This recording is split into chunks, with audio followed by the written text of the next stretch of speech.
धन सतगुरु जी। परम संत कृपाल सिंह जी महाराज जी के अनमोल वचनों में से जीवन की पड़ताल का भाग 2 लेकर हम सभी संगत समक्ष प्रस्तुत है।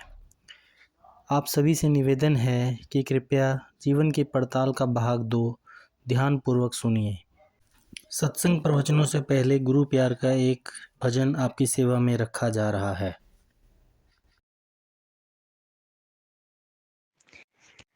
दयालु नाम है तेरा, दया की हड़ताल ना करना।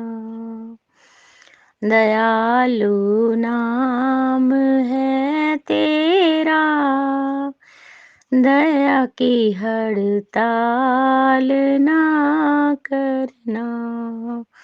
मेरे पापों की है सतगुर, कभी पड़ताल ना करना। गुनाहों की सजा दे दो, मगर मुख फेरो ना हमसे। गुनाहों की सजा दे दो, मगर मुख फेरो ना हमसे। बड़ी आशा से आई हूँ, मुझे निराश मत करना। दयालु नाम है तेरा, दया की हड़ताल ना करना। अधर्म और नीच युग की मैं आई हूँ तेरे दर सतगुर। अधर्म और नीच युग की मैं आई हूँ तेरे दर सतगुर। क्षमा की भीख मांगू मैं, क्षमा से इनकार ना करना। क्षमा की भीख मांगू मैं, क्षमा से इनकार ना करना। दयालु नाम है तेरा, दया की हड़ताल ना करना। तेरे ही नाम के धन से बनी हूँ शहंशाह सतगुर। तेरे ही नाम के धन से बनी हूँ शहंशाह सतगुर। निकल कर मेरे हृदय से मुझे कंगाल ना करना। निकल कर मेरे हृदय से मुझे कंगाल ना करना। दयालु नाम है तेरा, दया की हड़ताल ना करना। ये दासी का तो कहना है, मुझे चरणों में रख लेना। ये दासी का तो कहना है, मुझे चरणों में रख लेना। बड़ी श्रद्धा से आई हूँ, मेरा ये काज कर देना। बड़ी श्रद्धा से आई हूँ, मेरा ये काज कर देना। दयालु नाम है तेरा, दया की हड़ताल ना करना। मेरे पापों की ऐ सतगुर कभी पड़ताल ना करना। कभी पड़ताल ना करना। जय गुरुदेव जी। अब आगे जिक्र करेंगे कि वो कौन सी चीज है जिसके पाने से मन तृप्त हो जाता है। राम मिलिए मन तृप्तिए, वो यही अंतरी चीज है, इनर कांटेक्ट। जब तक उस पावर से ना मिलो तब तक शांति नहीं मिलती। मौलाना रूम साहिब फरमाते हैं कि नामी के खाली नाम लेने से तुझे कैसे सुख मिलेगा। अब फिर गुरु नानक साहिब कहते हैं कि नाम तेरे अंतर है, उस नाम के साथ ना लगने से तू दुखी हो रहा है। नाम का रस अंतर में पायो, कोई समर्थ ही आपको इस जिस्म से ऊपर ला सकता है। वो शब्द धुन को पकड़ा देगा, उसे पकड़कर आप अपने निज घर पहुंच जाओगे। शम्स तबरेज साहिब कह रहे हैं कि ए शम्स तबरेज, तू मेरी दरगाह में वापस आ जा। तुलसी साहब भी फरमाते हैं कि ये काबा खुदा का घर है, मेहराब की शक्ल है। दो आँखों के पीछे जहाँ नाम की धुनी हो रही है, जीते जी अंतर्मुख होने से यह धुनी सुनाई देती है। यह धुन आठों पहर तुम्हारे अंतर धुनकारे दे रही है। उस शब्द धुनी में नूर ही नूर है। इन दोनों को पाकर जो बाहर के रस हैं वो तुम्हारे बॉडी जिस्म को बाहर खींचने से हट जाएंगे।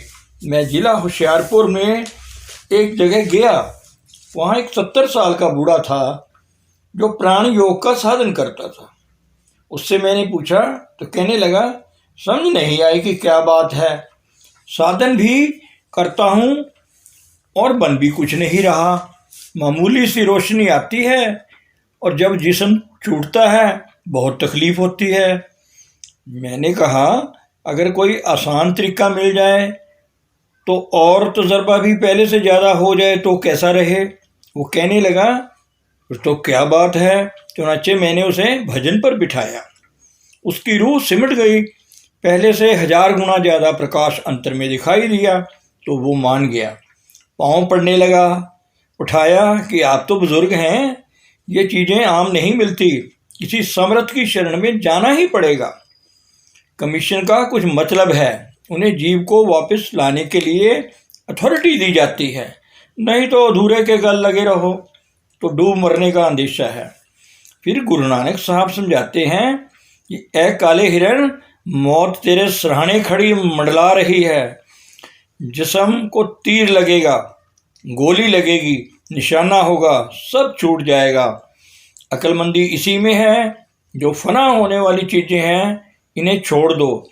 जैसे बाग में जाते हो, सैर करते हो, फल फूल देखते हो, कोई कुछ नहीं कहता, लेकिन जब फूल या फल तोड़ोगे तो माली पकड़ लेगा और चालान भी कर देगा। मैं यहाँ आपको एक ख़ास बात अर्ज करूँगा कि सत्संग में आते हैं, मर्द हैं या बीवियाँ हैं, सादा लिबास में आओ, एक दूसरे के लिबास की तरफ मत देखो। अगर देखना है तो सीधे गुरु को निशाना बनाओ, इसके सिवा तुम्हारी नज़र किसी और पर नहीं पड़नी चाहिए। सियाने बनो, किसी किस्म का मैला ख्याल दिल में नहीं आना चाहिए। जैसे फूल फल तोड़ने पर माली जुर्माना चालान कर देता है, उसी तरह मेले ख्यालात से आपकी फाइल गंदी हो रही है, जिसका फल अवश्य मिलेगा। ये बाहर जो यहाँ पुरुष चल फिर रहे हैं, आप ही की तरह इस भूल में मत रहना, सजा से नहीं बच पाओगे। ये जिस्म होते हुए भी कुछ और होते हैं, जिसको समझना जरूरी है। समुद्र की लहरें उठती हैं और उतर जाती हैं, बिजली चमकती है और फिर चली जाती है, रहती तो नहीं, थोड़ी चमक दिखाकर फना हो जाती है। जैसे बिजली चमक दिखाकर चली गई, जैसे समुद्र में लहरें उठी और उतर गई, जितना पानी का उभार ऊपर आया उतना ही बढ़कर नीचे चला गया। ये दुनिया का हाल है। जवानी आई और चली गई, इस जवानी से फायदा उठाओ। ये बाहरी ठाड़ बाड़ किसी काम के नहीं है। सो बचाने वाला है ना दातार, उसको हम भूल रहे हैं। इसी भूल में हम दुखी हो रहे हैं। जिसे पूछो वो ही अपने दुखों की गठरी खोल देता है। हजूर फरमाते हैं कि किसी की धी बेटी रंडी है, किसी का लड़का रंडा है, एक ना एक तो सबको लगा पड़ा है। अब सुखी वही है जो संत का दास बन गया। वो क्या करते हैं संत, तुरंत मिलावे राम इन्हें मिले जो काए, और नाम से जो उसके साथ जोड़ देते हैं। जब ये पता चल जाए कि किसी को कि रात को हमें इस दुनिया से चले जाना होगा, तो क्या करोगे? खाओगे पियोगे, किसी का गला घोटोगे, किसी का खून निचोड़ोगे, तो क्या करोगे? दशम गुरु साहिब के ज़माने में एक सिख था जिसका नाम डल्ला था। किसी ने गुरु साहिब को एक बिल दी, उन्होंने डल्ले को दे दी। उसने खाई, बड़ा जोश आया, ख्याल आया, वाह भाई अच्छे महात्मा हैं, ऐसी चीज़ें बरतते हैं। दिल में अभाव आ गया। दशम गुरु साहिब ने देखा कि ये टूटने लगा है और आखिर हमने ही उठाना है। उसे बुलाकर कहा, देख डल्ला, तेरी 7 दिन में मौत है। कहने लगा, अच्छा यकीन तो था कि है तो महात्मा। ये कमरा लिया, बैठ गया, प्रभु को याद करने लगा। 1 दिन गुजरा, 2 दिन गुजरे, गुरु साहिब ने अच्छे अच्छे भोजन भेजे खाने के लिए। तीसरे दिन और कुछ भेजा, अब कौन भोगे, और नए से नया सामान भेजना, मगर उसे नहीं खाया। ये पता था कि 7 दिन बाद मौत खड़ी है। 7 दिन गुजर गए, वो मरा नहीं। गया गुरु साहिब के पास कि महाराज आपने फरमाया था कि 7 दिन बाद मौत आएगी।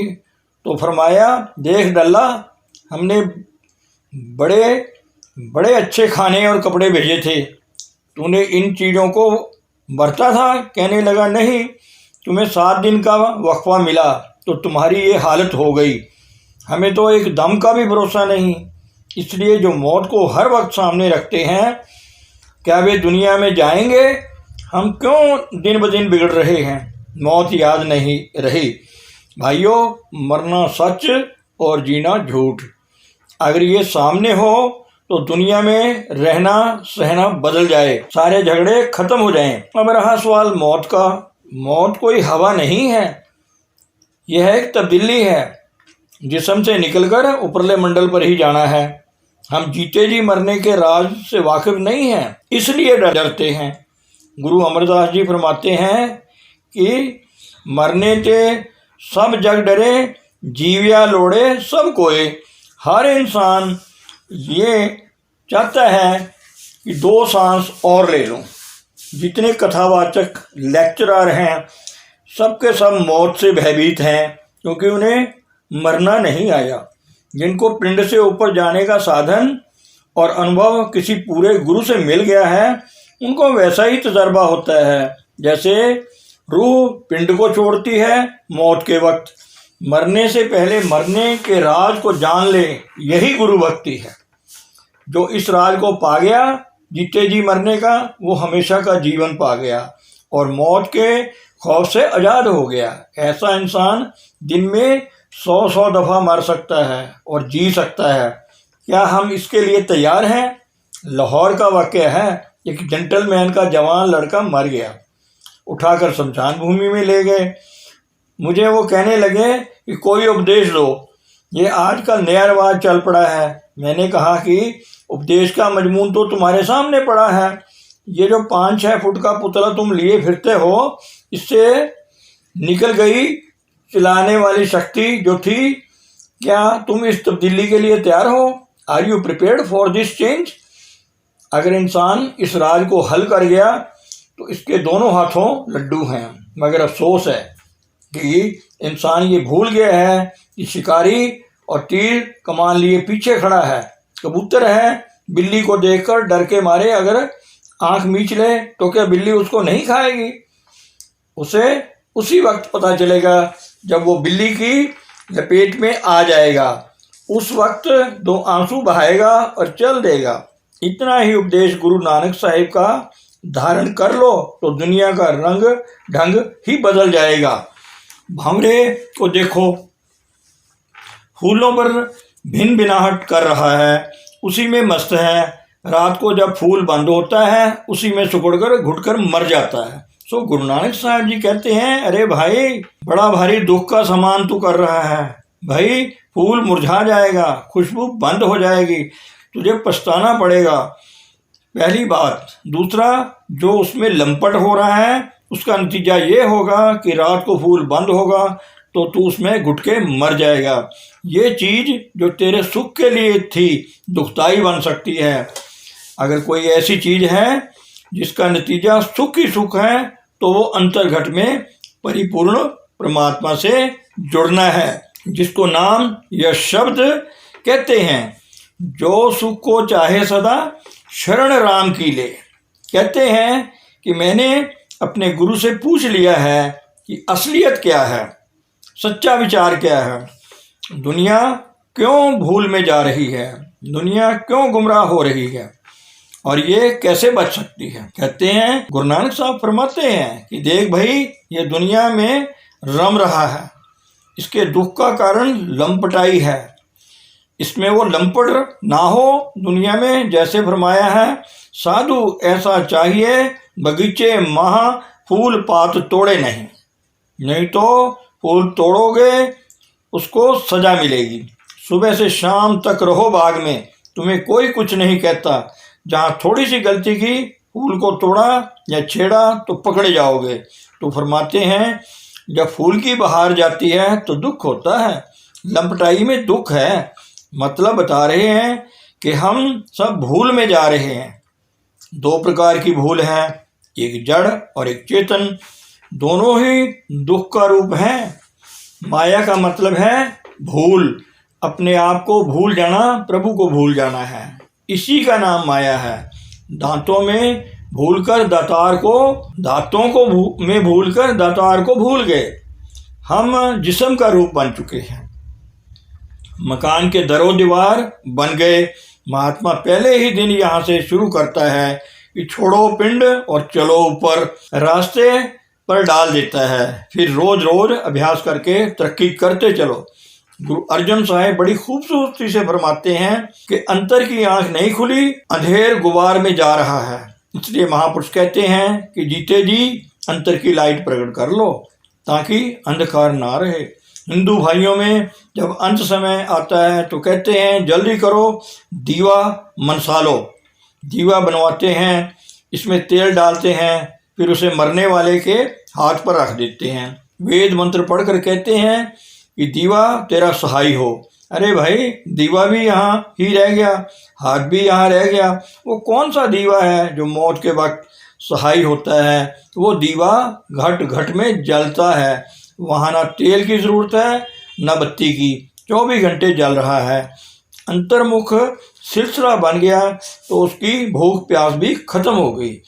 अब यम मार्ग में जाते हैं जिन्होंने अंतर में जोत प्रकट नहीं की, वो जिस्म छोड़ने के बाद इच्छाएं बनी रहती हैं। वहाँ भूख भी लगती है, प्यास भी, तो ये जीव पानी मांगता है। यमदूत कहते हैं, अच्छा तुमको पानी देते हैं तो जो कर्म किए हैं उसका फल लाओ। इस तरह इंसान खाली रह गया।